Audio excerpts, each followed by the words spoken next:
First, Occupy activists are vowing to expand their protests this week with an eye toward disrupting the Iowa caucuses next week.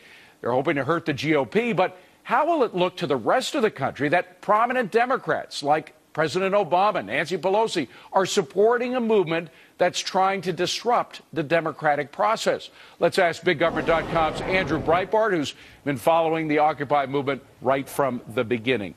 So, Andrew, first of all, what are their plans?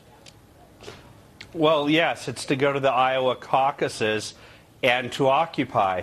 But I, first of all, at the end of the year, would like to thank you for being so consistently following the Occupy movement, just as it looks like it's dead, because in Occupy San Francisco, Oakland, New York, and D.C., they've cleared out their central locations.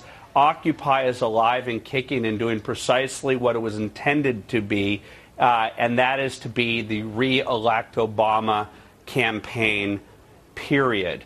And the same group of people for the same purposes, but who did not have Occupy as a name back in 2008, did the same exact thing they plan on doing in Iowa at the Republican National Convention in St. Paul, where two men, part of this group called the GOP Welcoming Committee, occupied outside, protested against the police, protested against the delegates. It was an anti-democratic movement, just as the Occupy movement is. And two guys are in federal prison because they were planning to use Molotov cocktails on the police and the delegates. If they do that, I mean, if they turn the Iowa caucuses into bloody riots, there is going to be hell to pay, because the majority of Americans are going to look at that, even Democrats are going to look at that and say, first they disrupted private property, that even pissed off a lot of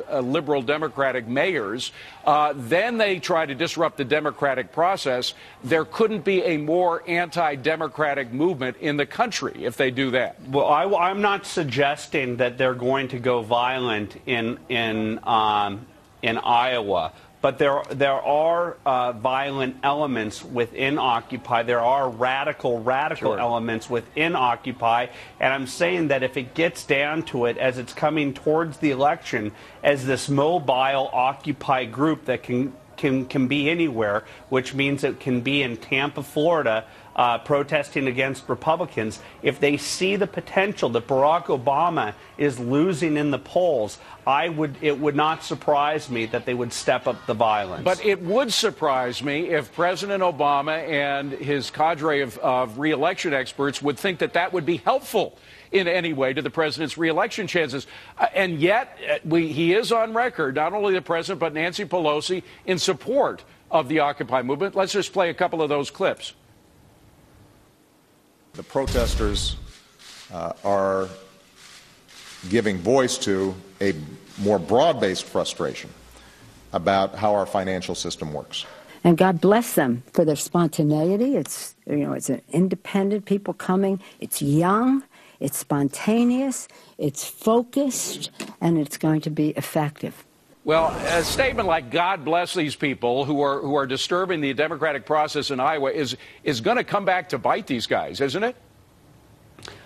Yes, I think so. But I think that a lot of these people are tone deaf, and what they're trying to do, not just to show, not to just become a presence, they're also there to neutralize the Tea Party and to intimidate the Tea Party. If Occupy can be so mobile and deaf that it can just show up at any place where Republicans are going to be, whether it be at the Republican National Convention protesting, somehow intimating these people don't have a right to protest, or being at the Occupy caucuses to disrupt or intimidate people, what they're trying to do is scare the little old ladies that go to the Tea Party to say, hey, I don't want to get involved in something where I could potentially be injured. Absolutely focus it like a laser beam. So, Andrew, you are saying that the Democrats, the leading Democrats leading the re-election campaign of the president, want to use the Occupy movement as a power play against the Tea Party. That is playing with fire, is it not? That's exactly what it is. That's what it's always been.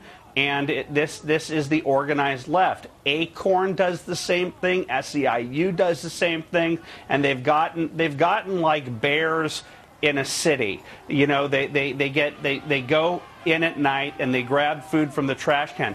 These people have gotten so comfortable protesting and the media not covering it that Acorn, SEIU, Occupy are going to people's homes and knowing that the press is going to let them get away with it. They're trying to intimidate the Tea Party and average Americans from protesting or showing their displeasure with this administration and the Democratic Party in control. All right. Well, Andrew, as you very generously suggested at the beginning of the show, we have covered this from the beginning. We're not going to stop. It's easy to dismiss these guys because some of them seem like such lunatics, but some of them have very serious agendas that we have to take very seriously, and we will continue to do so with your help. Andrew Breitbart, thank you very much. Appreciate it. Thanks, David. Well